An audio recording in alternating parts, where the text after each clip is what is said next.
Hey there, internet friends. Welcome to another episode of That Nerdy Site Show, weekly podcast where the team members from That Nerdy Site get together to talk about our lives and all of the nerdy things we love about them. I'm your host, Trevor Starkey, and joining me once again, Cameron Abbott. How you doing, Cameron? Hey, what's going on? What is going on is you and I just got home a little bit ago from a screening of Suzume, the new anime film from... Oh, crap, I got it right here. We're good. Makoto Shinkai. There you go. Makoto Previously of Your Name and Weathering with You. And so, yeah, we're just going to continue down the Spoilercast train that we've been doing for the last few weeks. Obviously, we did Dungeons and Dragons. We did Super Mario Brothers movie. Last week, you and I talked about Never After. Mm-hmm. And so this week, we're talking about Suzume.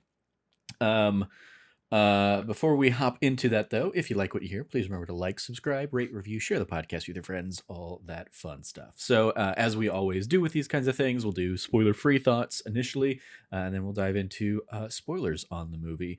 So spoiler-free, I'll actually kick this one off, because I remember you and I, Cam, saw Weathering with You shortly before the pandemic really kicked off, like February of 2020 probably. It was like before we went to month or PAX. two, before before the world shut down, and that was my first experience with this filmmaker. I'd heard great things about Your Name, but I still have not seen Your Name myself. I forgot to check and see if I'd actually bought it or not. But yeah, we went and saw that and had a good old time. And I had been seeing trailers for this one pop up every now and then. Like I think the last couple times we'd gone to not Alamo anymore, Majestic, it popped up, and I was like, oh, like I feel like this has got to be from the Your Name and Weathering with You guy. And sure enough, it was, because it had that like modern fantasy vibe and feel to it.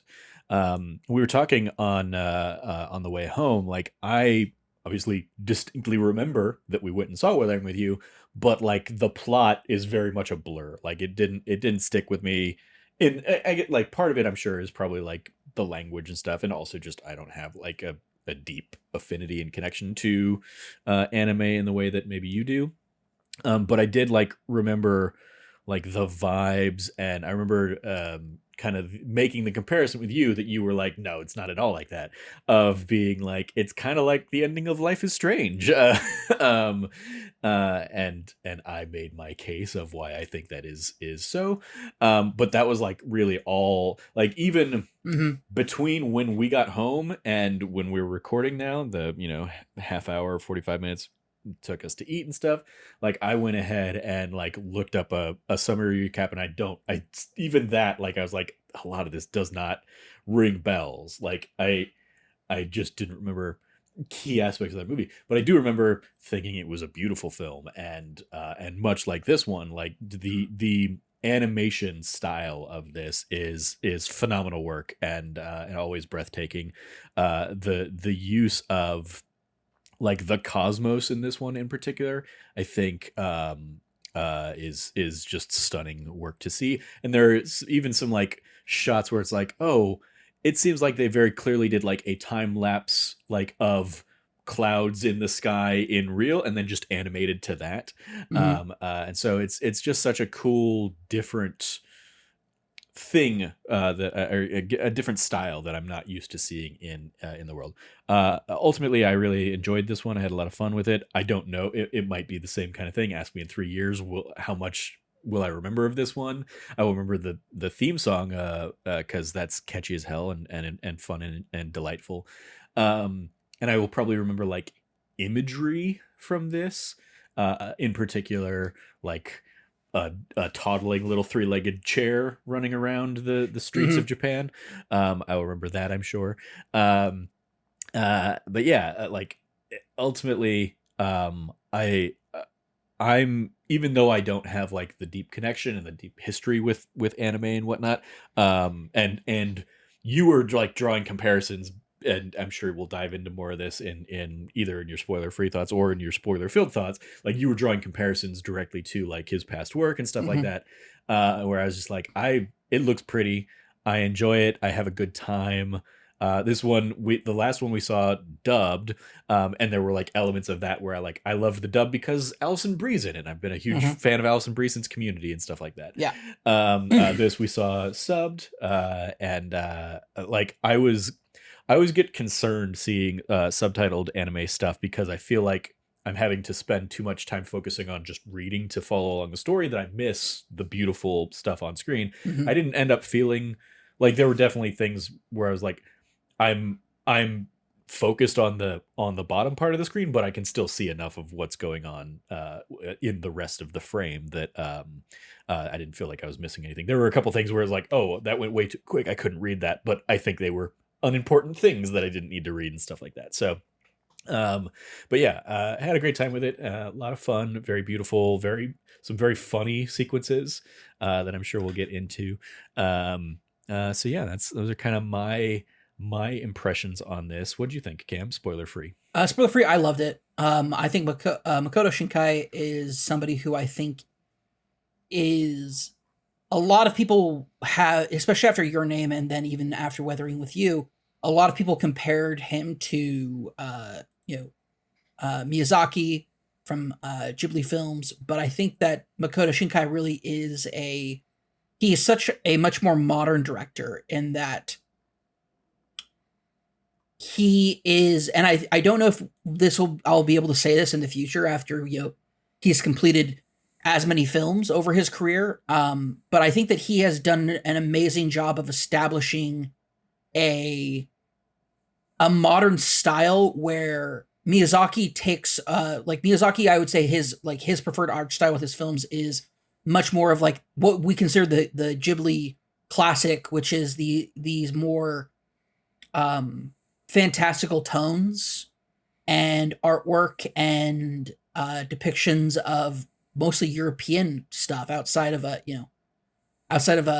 few choice films that are distinctly very based off of Japanese mythology or just culture. There's something so inexplicably modern about his work, Makoto Shinkai's work. One of the things I would note is, and this isn't a spoiler, it's just it's very much like everybody's Japanese, and then once you're in Tokyo, all of a sudden you start seeing a lot of different kinds of people. There's straight up one person who's working at a Lawson's convenience store who is either European or American. And he does such a great way of conveying that without making them look alien or super different from kind of like what you would consider to be like the everyday person, the way that a lot of animes do. And I just think that it's so refreshing to see somebody have such a unique take on taking your standard anime style of character design, but still bring with it a sort of flair and modernization of a multicultural, because Japan, especially with their declining birth rate and their not immigration, because it's not fully immigration, but their kind of openness more towards foreign investment into their country, especially living in the country. It is particularly interesting to see. Maybe that's not his intention, but that's definitely something that I felt was reflected in this movie. Just a little bit. I don't know at all what you're talking about. That's fair. and we just watched this same movie an hour ago. That's fair. I noticed. I noticed these details. Yeah, but I mean, it's such a weird thing that you latch onto something like that. I don't even remember where a Lawson's was. I don't know what a Lawson's is necessarily. But it's before she goes to his apartment in Tokyo. Okay. His flat in Tokyo. The Lawson's is the store downstairs. Oh, okay. The cashier you're talking about. Yes. Okay. I didn't even I guess that didn't even register for me that she's not, Japanese, but yeah. And then she straight delivers a perfectly English line that I'm like, I don't know if this is mean to. I might be totally wrong on this, but I love the way, and he's done this in other works too. And I've seen it in a few other places in other directors of his era, so to speak, in bringing a lot more multicultural tones and things that represent more of a modern Tokyo. Anyway, that point aside, I think he's super rabbit hole already in spoiler-free territory there. Sorry. but nothing spoilery there. Yeah, no. But it's fantastic. I think that this film is absolutely wonderful. I think that it captures an element of maturity that you see in Your Name that is, I think, deliberately inverted in Weathering with You. Weathering with You is very much a focus on the ideas of juvenile like attitude and behavior and looking at the world, versus I think that Your Name and Suzume have much more of a mature tone to the characters and their actions. And I love that. I love the aspects of this film that are about because this isn't about a coming of age thing so much as it's a story of somebody of that age. They're not in the middle of a transition into a new part of their life. It very much just is a like it becomes a fish out of water type story in that aspect of this larger world being opened up, but it's not being used as a metaphor for the the turning of seasons or the coming of age of anybody. It's separated from that in its themes, which is cool to see. It's not like it. Sometimes that's really low hanging fruit narratively, and I loved seeing a very strong distinction about that in this film. Yeah, I just think it's absolutely fantastic. People should just definitely go see it. I was looking through the dub cast because I find myself, I'm very interested when I go to see a movie in theaters. I kind of do want to see the dub, because partly, but also because I like following voice actors and I like seeing, like getting a major motion picture dub job should be something that is like a feather in your cap. And I also want to support that. I want to support the idea of like bringing these movies stateside, getting an English voice cast and having it done and having the investment done so it's done very well. And so I'm looking forward to seeing this again in dub. Once it's out, obviously, I don't imagine we'll go back to the theater for it, but there are very limited screens. Yeah, that's the biggest issue. There's we had a what was it, like a 20-minute discussion last night about trying to figure out like what's the best way to come to see this. Yeah. So needless to say, I think that this is fantastic. If you have the opportunity to see it, see it. If you don't have the opportunity to see it in theaters, wait for that 4K release, because I can guarantee you this thing is going to look spectacular on, if you have like one of those nice 4K TVs, this is one you definitely want to watch. Makoto Shinkai, of course, all of his films, gorgeous and beautiful. This is no exception. Yeah. All right. With that, I think we can dive into full spoiler territory. But yeah, it's a resounding recommendation from both of us. If you, I mean, especially if you're a fan of anime and whatnot. But even as a largely non-anime fan, these like break through to me visually, like in a way that I had zero interest in going to see Demon Slayer and stuff, even though like that was, taking the world by storm last year. But the just the beauty and the kind of storytelling in these just for whatever reason resonate with me and bring me in, even if it's not a lasting memory as I kind of alluded to, but the it's just a beautiful tale. So go check it out. But with that, let's dive into spoiler filled stuff here, Cam. And I'll kick this off too with in particular one of the things we touched on back when you and I saw Weathering with You all those years ago, was that like, oh, he's setting up this universe where like it had cameos from the Your Name characters and stuff like that. This obviously does not go that route. And one of the reasons I was like looking at kind of the plot of Weathering with You was to see if like maybe it is, and maybe there's just a timeline kind of thing. No, like in Weathering with You, like all of this stuff happens in like 2020 or 2021, but then it's like 3 years of Tokyo rains and flooding and stuff, and so there's like a little epilogue thing of 3 years later.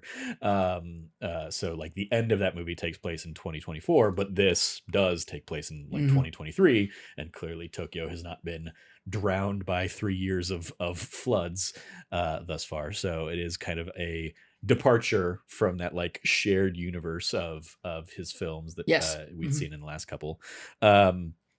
But it still had, like, I think still a lot of the, like, especially the environmental themes, the very direct I think reference to the 2011 earthquake and tsunami, Yes. being kind of like the inciting incident for Suzume's life. It is, I think it's very clearly drawing on like that, and Japan's relationship with nature there, To the point but where in even, yeah, fantastical magical ways, which is cool. yeah, even when they're getting closer to the side of it, that you still see like there's like evacuation notices, not notices, but like notices of like environmental impact. Yeah. And it's like, you're right, an earthquake and a tsunami on that level does leave an impact that even for more than a decade, the cleanup is still going to be heavily, like, you're still going to see the cleanup. Mm-hmm. Yeah, and like obviously the destruction, removal, everything, like the it's like a very stark image at the beginning of the film, but then like we keep seeing it repeated throughout. But like the boat on top of buildings and stuff like that.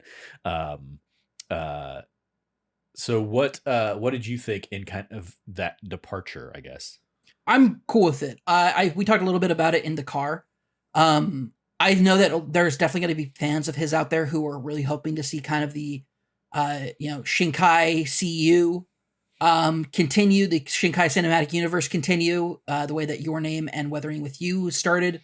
But I'm glad to see a departure from it, because I think that, this is one director and one writer that I do not want to see in a box. I want to see him stretch himself out, even if it's not as, like, Your Name was an international phenomena, and Weathering with You was a weaker follow up.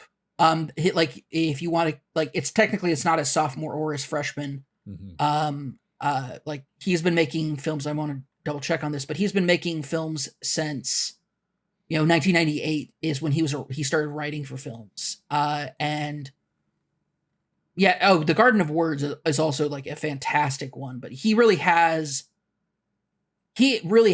done such an amazing job of establishing himself as a writer and author. Because also, I told you in the car, he writes novelizations for all of his work. And if you ever love one of his movies and you want to see like it in more detail, read the books. They are definitely worth it. From what I've heard, I have not read any of his books, but like I can't imagine a guy who, like, if you can imagine this is all like his creation from beginning to end, the level of intricacy that he probably has going on in his head that he can put down onto a page versus what he can get his studio then to animate and keep comprised within like a 2-hour film is going to be there's going to be a lot left on the cutting room floor. And so I know for a lot of people, they actually like loved the Weathering with You novelization a lot more, because a lot more of the kind of like nuances or Easter eggs are like explicitly like spelled out in the novelization. So yeah, I don't know if they've ever been translated in English, but if you read Japanese, those are available to you. So enjoy. That being said, I think that it's a great departure from it. I think that he has such more. This movie definitively proves he has so much more to give outside of this idea of a connected tissue, like a connected tissues, keeping this all together within a singular timeline or whatever. Mm-hmm.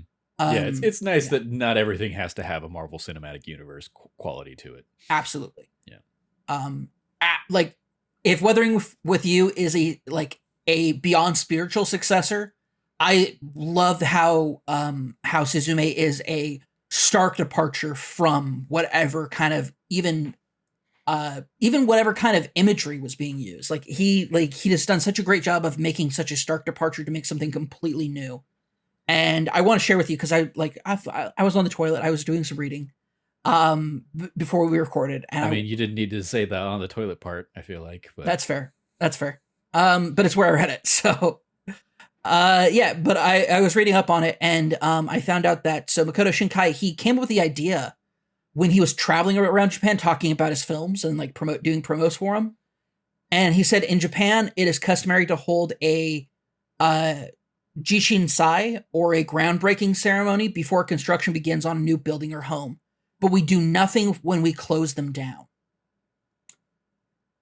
that as like the seed of that idea, like already I can kind of see you like your I the mean, gears turning for you. it's well, like I think that's like an obvious element of it, but the thing that I was more struck by as I was like as I was watching the movie is like I don't think of, I mean, and maybe this is a very like U.S. centric thing. I don't think of like abandoning cities and stuff like that. I don't like, and I guess part of that is probably that I've lived here my entire life. Yeah. I'm not in, Tornado Alley or something like that where, towns can be just kind of like destroyed. It's the like the closest thing, I might associate with would be like, oh yeah, like, ghost towns and stuff like that here in Mhm. Arizona. But even that like is not a, or does not feel like a current thing. It feels like a, oh yeah, those were mining towns 100 years ago, and they don't really exist anymore, or they are just kind of like, it's I guess another element would be like the Hey Dude lot that they that they filmed that Nickelodeon show on is somewhere around here and is largely intact. A lot of empty like buildings and stuff like that, but um like I don't think of those as like, I just don't think about them in my everyday, I guess. And I don't know what the like closest analog would be to that. But like at the same time, yeah, like when the amusement park comes up, I do immediately start thinking of like defunct land videos that I've watched, Mhm. of old amusement parks that are no like old Six Flags that are just gone and stuff like that. So yeah, it is an interesting element of like, um I mean, I guess the cat or the as we're talking about it, like sometimes they make a big show of it, in particular with like Vegas, demolition destruction and stuff like that. I've seen multiple like on the news live explosion demolition Oh yeah. things of like we're getting rid of this casino, so here's here's a big show about it. So maybe, and again, even that's like a super Americanized kind of thing of like, yeah, let's Mhm. let's turn the destruction of this thing into like a reality TV spectacle, compared to maybe how Japanese culture handles something like that. Well, I think it also I think for me the biggest like comparison would be to like small factory towns in the Midwest disappearing. Yeah. Very much do the same thing, like economic opportunities disappearing and children moving away, and the idea. And Japan right now, I mentioned it earlier, is dealing with a severe crisis where not enough people are having kids to the point where there are entire mountainside and rural towns that don't no longer exist except on maps. Like the buildings are still there and everything too, but like nobody lives there. And so it's essentially these emptied out places. And I liked how we're in spoiler Yeah. territory, right? Yeah, okay. I love how they bring up they're in Kobe and they talk about the amusement park. Amusement park, it just got old. It got old. It was too much money to like even like they don't even have the money to tear it down. Yep. Like and I love that aspect of it. And it reminded me of like you said, like ghost towns, mining towns, stuff like that. Stuff that like largely is as being like as being city people, because that's what we are. We're part of an enormous. We're part of one of the largest metropolitan areas in the country. Yeah. Um, I we don't have that I very often. I did just think of actually like a real life Mhm. gate that I've been to. So growing up, every year my aunt and grandma would take my sister and I to a like a little dude ranch called South That's Fork right. out by Hmm. Springerville, here in Arizona. And one year while we were there, we like walked down the road, like basically like you drive down the road, and at some point you turn off and you go to South Fork. And we were like, what's down that road? And we like headed down that road, and it's like a very wooded area, but like we found this seemingly other abandoned guest ranch that was like, it was called, not Cosmo Canyon, Canyon Cove, I think is what it was.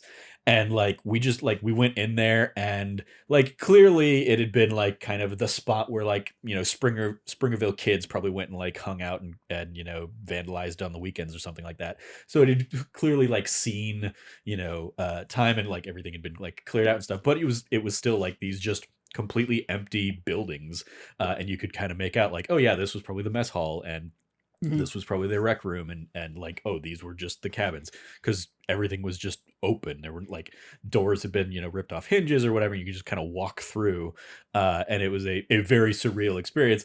And 10-year-old, 12-year-old Trevor was like, how do we get the money to like build this place back up? Like, how do we buy this place? How do we like renovate it and like restore it and turn that into like and then we go back to school, or we leave the next week, and I'm back to playing video games and stuff like that and not caring. But yeah, that's like the closest I like real life example I probably have from my own past of like having been to one of those kinds of places. And even that, like, even South Fork, the guest ranch that we went to every year growing up, like by the time I was 10, 11, 12, Mhm. like it was in its heyday, back when like my mom and aunt went with like their parents, and the ranch was full with guests and stuff. I mean, it was the kind of place like they were friends with the owners because of the summers they'd spent there as kids and stuff like that. But by the time like me and my sister are going all these years later, it was not uncommon for us to be the only one out of 20 cabins there during our stint, or we would occasionally see like another family or two like coming and going, and there'd be like a little bit of crossover, but like it was definitely like past its prime. And I'm sure they probably sold off, and I think last I heard it was like a used for like business retreats and stuff Mhm. like that. So yeah, like there is an aspect of that is, I think, yeah, probably speaks to our culture maybe more so than Japan's in that instance. But yeah, it's still a very like there's like there's a haunting beauty to a lot of this movie because of those elements of Yeah. like, oh yeah, these are places that like exist like right around the corner, but just are abandoned and run down and have become overgrown, and like oftentimes look like things out of The Last of Us and stuff like that. Ye Which, yeah, it's yeah. 10, 12 years of growth, sure. I have one to actually give you because I wanted to double check to make sure it actually did close. Fiesta Mall. Yeah, I sure. grew up going to Fiesta Mall all the time. They're finally starting the demolition on it, but like Fiesta Mall was like the mall for me growing up, Mhm. and I think we've also been seeing Arizona Mills kind of head towards that as well. But like Fiesta Mall for sure. It was 2020 when they finally shut it down completely, and but I remember my little brother's wife worked at one of the salons that was like one of the last remaining stores there. Mm. And this is back in like 2016, 2017. And like it was rough seeing it in the state that it was in. Seeing so many like Suncoast Video was where I used to go buy. I bought the edited Dragon Ball Z tapes, like VHS tapes, because they were half the price of the unedited version. And so I was able to buy two versus just one. And it was like looking back at it, it's like, yeah, no, like that the idea of malls in general no longer a thing for us anymore. I mean, like one of the other potential venues for us to going and see this was Fashion Square Mall. And even Fashion Square Mall, the movie theater that's there now is not the movie theater that I went and saw Phantom Menace at 20 years ago. That's Yeah. now has been like taken over by Desert Stages Theater, and they've like just Mhm. kind of like co-opted that space while Harkins moved into other wings of the mall and stuff like that. And I mean, yeah, I'll definitely freely admit, like, a mall is not a place I typically go to, Yeah. but when I do, show up at one or pop in, and like there is still an audience for those Yeah, no, malls. but I was referring to more of like those mega mall complexes Yeah. versus like a Fiesta Mall or an Arizona Mills type is what I was trying to like what I was thinking of. But you're right, the more modern concept of a mall that currently exists is still frequented. Technically we're just at one just tonight, Tempe Yeah. Marketplace. Technically by the kind of like I mean, overall it's a standards. strip mall, yeah. It's yeah, but technically it's a mall. Yeah. So those still exist, but And- it's just not the way that we like the way that it was like iconographied into American culture during the 80s and 90s. Yeah, I think there's an element there of like even Tempe Marketplace. And we were talking about this when we were driving back from Chuckbox the other week with my folks, like talking about the idea, like we remember when that was a big old junkyard, Mhm. and like small mom and pop shops that basically got bought up so that they could develop Teppy Marketplace. And that's what that's what I think of so much. And maybe that's just because of, having grown up and lived in South Scottsdale my entire life. Like I see that aspect more. But like, as we're even talking about this, yeah, I drive by plenty of like, oh, there's where the sign for Family Dollar used to be, and you can still see like the imprint, but there's nothing there, and that building's been empty for blah blah blah. Literally every year we see one, like for like a period of like 3 months, we see like emptied out stores possessed by spirit Halloweens. Exactly, yeah. They exist solely for that purpose. Like, it's, when you look at it that way, it's like, yeah, no, we definitely have that, but it's very much different than it is in Japan, and we're not dealing with like the cause of the crisis that's causing it either. So I felt that, like, when I was looking up like facts about it, I was like, I wasn't trying to do what you do for Disney Plus, but I ended up kind of falling into it a little bit. But I found that was such an interesting thing, that the idea of, we don't, like, in Japan, they have such a very distinct ceremony to start construction on someplace, but they don't do anything to close it down. And that's so definitively shown. Like, these are forgotten places that are just left alone to rot away.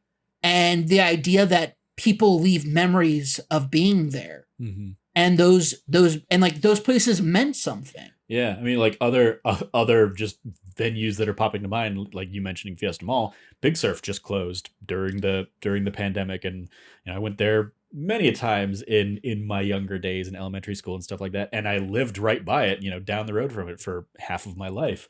And even before that, the drive-in movie theater that used to be there. Yep, drive-in movie theater. The skate rink is the skate rink still there? I believe the skating rink is still there. Yeah, skate rink's still there. Yeah. I remember because after the day after, or like during Christmas Day, they used to dump all the ice the night from like skimming it. The Zambonis would, and be cold enough that you could go early enough on Christmas Day to fill up the back of a truck bed with ice, or like the snow basically from it. And my sister and brother would do that for my little sister and I. Yeah. Like, I'll say, like, Big Surf got torn down like almost immediately. Oh yeah, it did. But so, like the drive-in movie theater was there forever. You would see the you would see the big old movie screens for years and years. And even like there are also even elements around there where there's like old like indigenous like huts and stuff that are still there, have never been torn down. And so yeah, there's like there are weird things. I mean, it's like, as we talk more and more about it, I mean, there's definitely a like, oh, I'm just a sheltered Scottsdale kid. Because if I go a mile that way, I was going to bring that up next. I'm on the reservation and see a ton of those kinds of like, oh, houses that just are abandoned and gone. So yeah, or are on the same lot as like the family decided, hey, instead of renovating this old one, let's build a brand new one. Yeah. And that's what they've done. But because I don't know if it's just out of effort or money or zoning things that because it's the reservation, certain things are preserved. I don't know what the situation is, and it's their land. They can do with it what they would like. And I fully support that and endorse that. That Nerdy Site show is a podcast where we support Indigenous rights. That being said, though, I was going to bring that up. I was like, yeah, no, they're like, yeah, I think it's just, we don't, and I think that might also be the case. Like, I mean, that's I mean, much of what this movie is kind of touching on is like those are forgotten areas. Those are just kind of like people don't even think about them. People overlook them. People can't see them. As I think is kind of hammered home a little bit of like any time Suzume and Sauta see like the worm coming out of, like, everybody else is like, I don't know what you're looking at, what you're seeing. Oh, by the way, the worm is let me double check here. So let's see. The worm is so technically, I think they might have translated it for us as the worm, but it's actually supposed to be let's see here. It's a very specific thing. Keep going. I'm going to bring it up in just a second. Okay. I mean, like, it's the idea that like, oh, for whatever reason, Suzume suddenly sees this magical thing and like immediately calls it out, and her friends are like, what are you talking about? You're weird. And it is an aspect of like, there are, I think the people that Suzume meets along the way, even though they can't see the stuff that like the cloud that is kind of spilling out, they all still have a connection to the places that they meet along the way. Like Yeah. The Tangerine girl says she went to that middle school, and the mom of the two little rambunctious children talks about the amusement park before obviously the amusement park becomes the next location. So there's like this little seeding of like, oh, there are people who remember those things, but it is it's a, oh yeah, that's still there, neat. Even when like the amusement park lights up, people are like, what? like like oh yeah, they're like oh yeah, it takes the miraculous like powering up of that place for people to even remember that was a thing that existed. It's called Namazu, or an O Namazu, which is a giant underground catfish who causes earthquakes in Japanese mythology. There you go. So when they open up the books, apparently that's the big reveal, is that it's the Onamazu, that's underneath Japan, that is awakening, and these are the things that keep it sealed. The closers keep the doors sealed. The cats, yeah. Oh no, the cats are the keystones. Closers are Sota's family. Yeah. Sorry, that's I was going. No, I get. Cats keep the catfish at bay.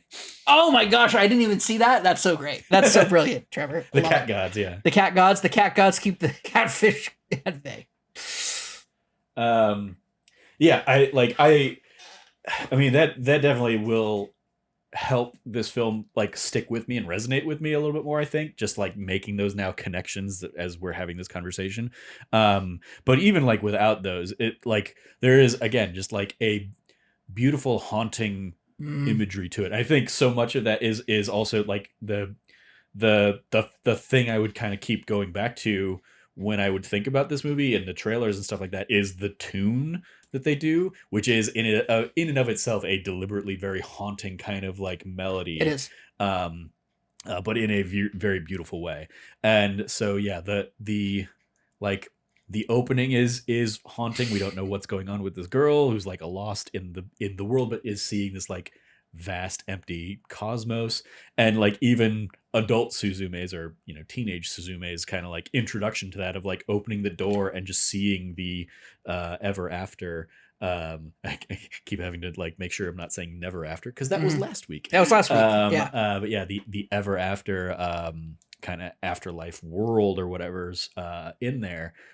Just like this beautiful thing, and the way it's framed every time we kind of see it through a door of like we just see just the endless expanse, but then like all of the decay and ruin around it is just another aspect of like I think a beautiful pairing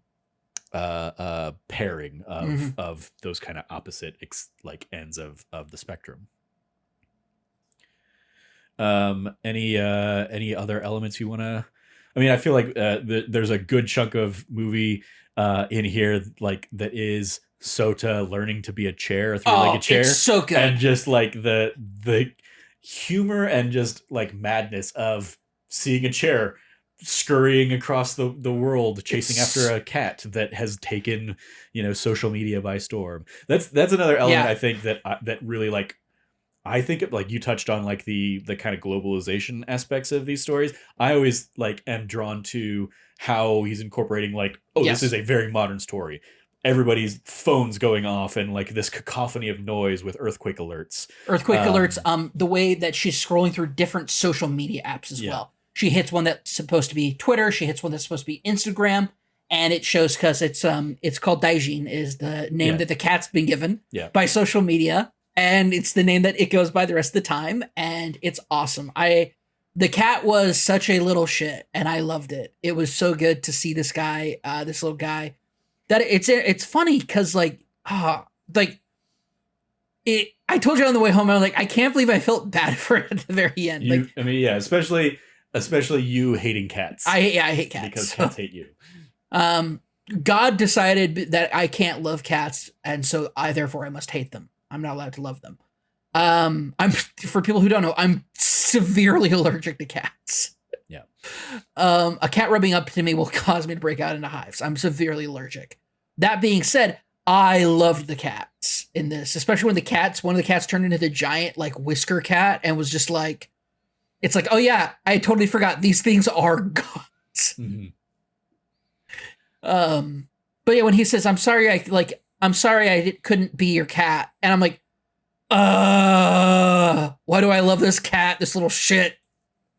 Yeah, it was like very interesting because like obviously the cat immediately curses Sauta after we've like barely met him and turns him into a chair. And then like the whole rest of the time up until really like the finale, like the cat has this like low-key trickster vibe of like, oh, I'm gonna like, haha, come follow me. I'm going to go cause chaos and mayhem.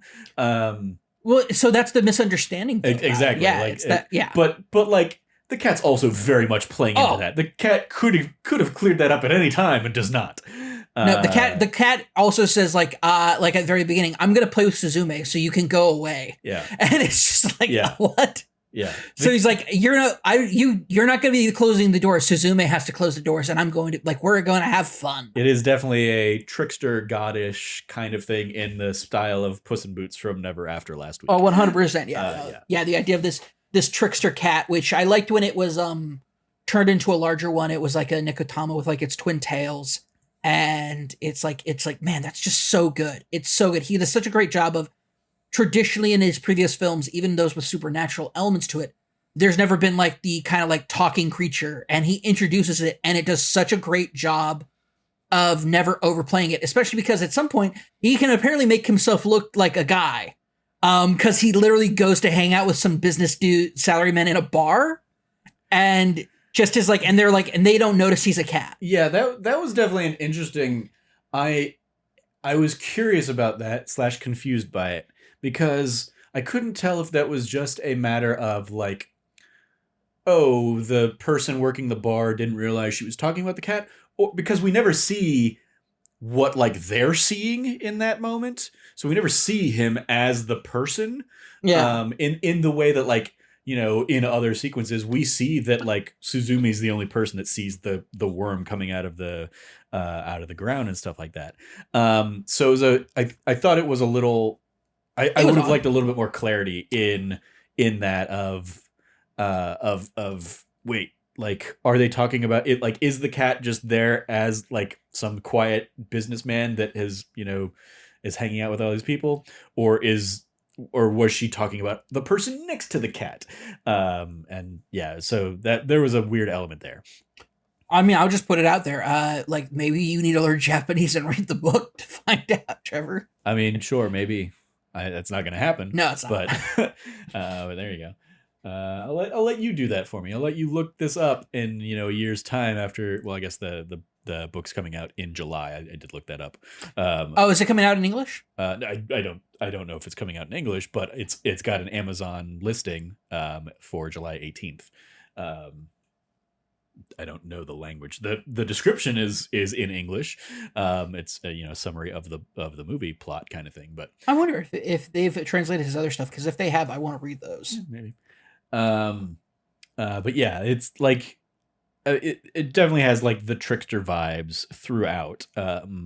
Until you start to realize, like, I think for me I caught something was going on in terms of like, oh, he's not like, Soda's not like actively falling asleep and then waking up. Like something is happening. Oh yeah, to that him, was, and it's like it's happening longer and longer each time. And so like when we do get that, like, oh yeah, it like this curse is taking hold, and like he's not going to be himself anymore, or, you know, chair self or whatever. I really enjoyed that. We talked about this a little bit. Like there is this weird like romantic tension because Suzume is 17 per the writings and stuff, not 16 like we thought on the drive home. But and then like Sauta is, you know, a university student, so at least a couple years ahead of her probably. And so there's this weird like, they're clearly like, it is clearly being framed as a romantic relationship between these two characters. And obviously Suzume you know, expounds at some point like, I'm going to do this for the person I love kind of thing.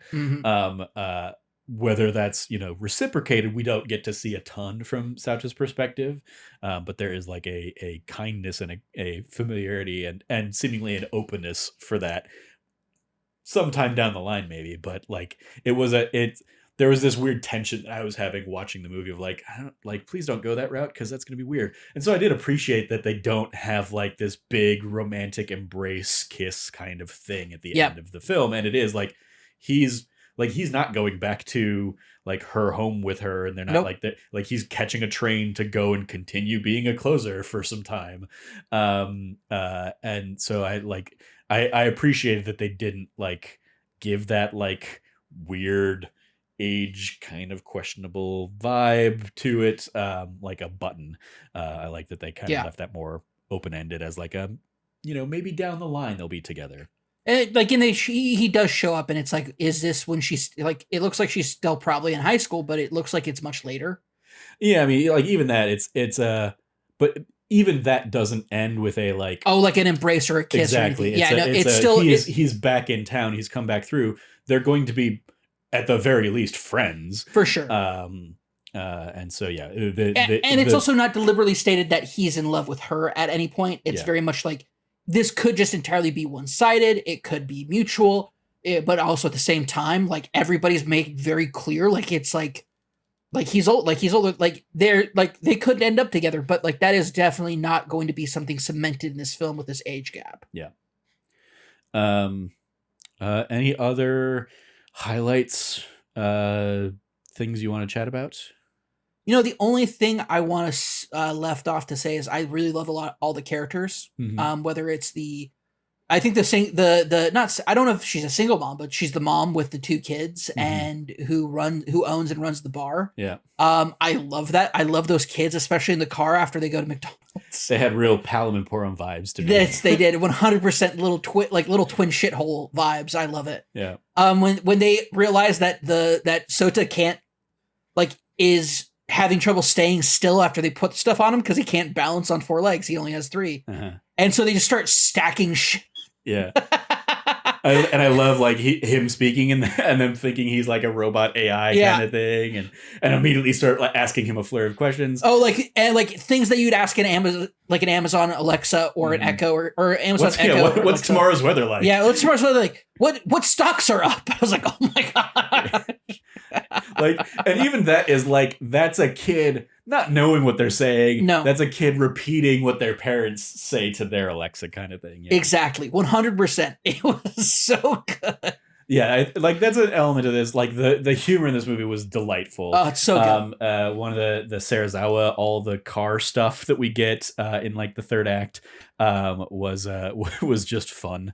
I think Weathering with You has a level of like the humor is also built into like the premise is pretty dark. It's about runaway teens, mm-hmm. and like not in like we're running away and we're all living like this cool bohemian life. It's like, no, we've run away, or like we've been abandoned, and like things get real with you real hard, real mm-hmm. fast.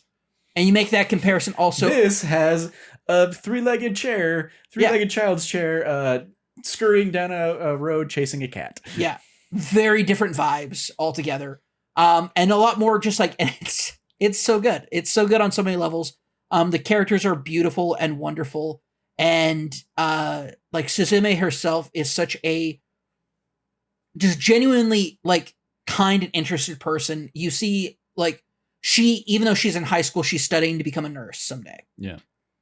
She is. Her mom was a nurse. Her mom was a nurse. Much like following in footsteps, mm-hmm. kind of thing. Yeah. And you can tell that's her goal early on. To the point where like she has like a in-depth, like crazy prepared first aid kit, which also says something about the trauma of being through a earthquake and tsunami. Yeah. Yeah, no, just everything top to bottom. Makoto Shinkai just absolutely nails it. He does such a great job. Yeah. So yeah, lots of the moments of levity I think are very like much appreciated. There were elements like I will say like I kept waiting for something more. Like I kept waiting for a button, I guess, on the Tamaki, I believe was the aunt's name, and Minoru. The coworker who very clearly has a crush on her, and like because it's very much like her runner is like she's been single because she put Suzume first. Obviously that comes to a very sharp head on the road trip after she's been possessed by the other cat, after being possessed by another cat. Yeah, after they've gotten to like some serious barbed words that like both of them are, and then Suzume realizes, wait, who the fuck are you? And looks behind her. It turns out this entire conflict has been been either caused by the presence of or orchestrated by. But yeah, I mean, the thing I appreciated though, even coming out of that, was the aunt saying like, I have felt those things, but I've felt more than that. Yeah. Right. Like the like, because of course you're going to have those weak moments. You're going to have that like Luke Skywalker doubt, that flash of doubt that like is the one thing Kylo Ren sees, and it turns him down a path of darkness or something like that. But like, also at the same time, it's a level of like Suzume is not kind to her aunt in that moment either. Yeah, it's very absolutely. It's very much like they're both venting feelings that they've felt, but like those are feelings that are coming out because they're both incredibly stressed in this, in this time and whatnot. And there's a literal god. And there is possession and whatnot going on at the same time. Yeah. But yeah, so I kept wanting like I wanted that moment of realization of like, oh, like, it didn't even need to be like her and Minoru are going to end up together. Like when it turned into like her on the road trip with the friend Serizawa. Yeah, Serizawa. I was like, oh, is she going to become like a cougar, and like is it going to be this weird relationship between the two of them now? Because there's like some kind of weird flirty vibes going on. Well, I've picked more of that up of like he's definitely like a wannabe playboy. Yeah. With his like car that comes off as being really flashy, but it turns out it's old and used, and its fucking roof doesn't work. Mm-hmm. Yeah. But yeah, so I still wanted that like moment of like, good guy Minoru who's trying to, be there for her and be supportive and kind of like, hey, like a bus is coming back. Like I'll buy the tickets right now for you kind of thing. But we didn't like it. There wasn't really that like end beat for their story, which I thought was weird. But yeah, I mean, yeah, lots of fun in this. I'm trying to think if there was anything else I wanted to shout out. I mean, we talked about it a little bit on the drive home. I thought the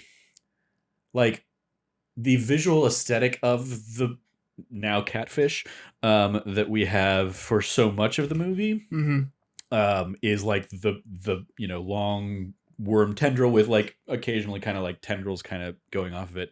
Then we get to Tokyo, and visually there's a whole different even art style and CG aspect to it, but it's also now this like big dome kind of thing, no longer even remotely catfish like, unless those are just all like it starts whiskers off just kind of like Yeah, it starts off being the same kind of worm thing. It does, but then we kind of like we go away from it and we come back to it and it's like swirling and there's lots more. It looks like it like I kind of pointed out that it was like it had like because earlier it has a large worm thing. It does have like some tendrils. Mm-hmm. It looks like it just like those tendrils then broke out into even further tendrils and started getting circular. I mean, it was definitely just like a weird.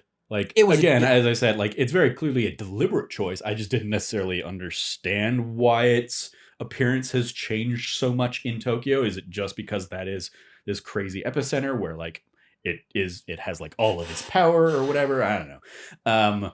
But yeah, compared to, like, the first time we see it where it does just kind of go out and does slam into the ground, kind of create that first earthquake to show us the stakes of this thing. And why they need to, be so diligent about stopping it every other time. It was just like a weird, like, oh, that's such a different design. Because even then, when we go back into the Ever After and the finale kind of thing, it is largely that singular tendril kind of thing. Again, well, there's two of them constantly. At the end, but like it's still tendril trying to escape as opposed to like a shield creating a dome kind of vibe that the one over Tokyo had. Yeah. But yeah, really good, really beautiful stuff. And yeah, now I'm going to be thinking about like all of the haunted abandoned places that I see as I drive by and normally just pass by completely unawares. They're going to definitely start popping out to me more and more, I think, because of this conversation. So thanks. Any final thoughts before we wrap up there, Cam? Go see this goddamn movie. It's beautiful. Yeah, indeed. Well, that is going to do it for this episode. Thank you, Cam, for joining me, and thank you for joining me for the film, of course.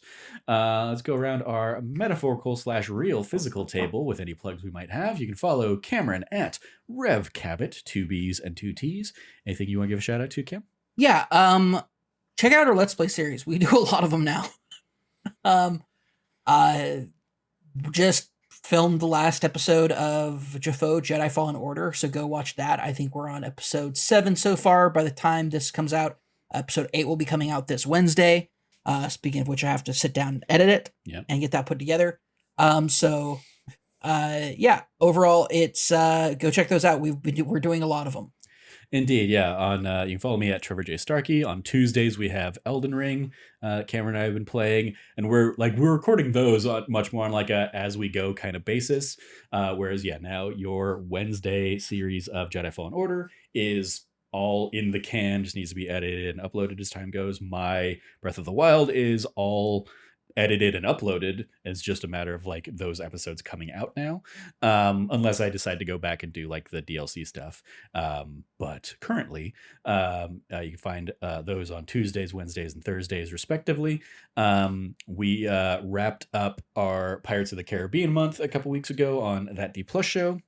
We did the Mandalorian Season 3 wrap-up last week. Cameron and I sat down and talked about that. This week we're going to talk about The Princess Bride, completely different departure, but a much better one.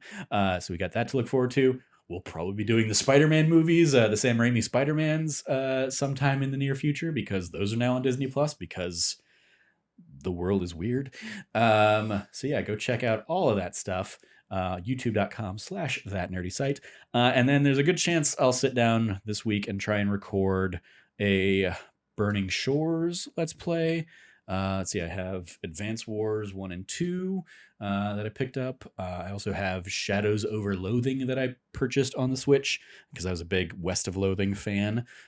So we'll see if those become little bonus episodes here in the week ahead. Who knows? Stay tuned to the channel for all the latest from us. You can go to thatnerdysite.com or follow us on Twitter at thatnerdysite. Once again, if you liked what you heard, please remember to rate, subscribe, like, review, ring notification bells, all that stuff. Sometimes I say those words out of order and it completely flummoxes me, but I push on through. Thank you for listening. As always, stay nerdy and be good to each other.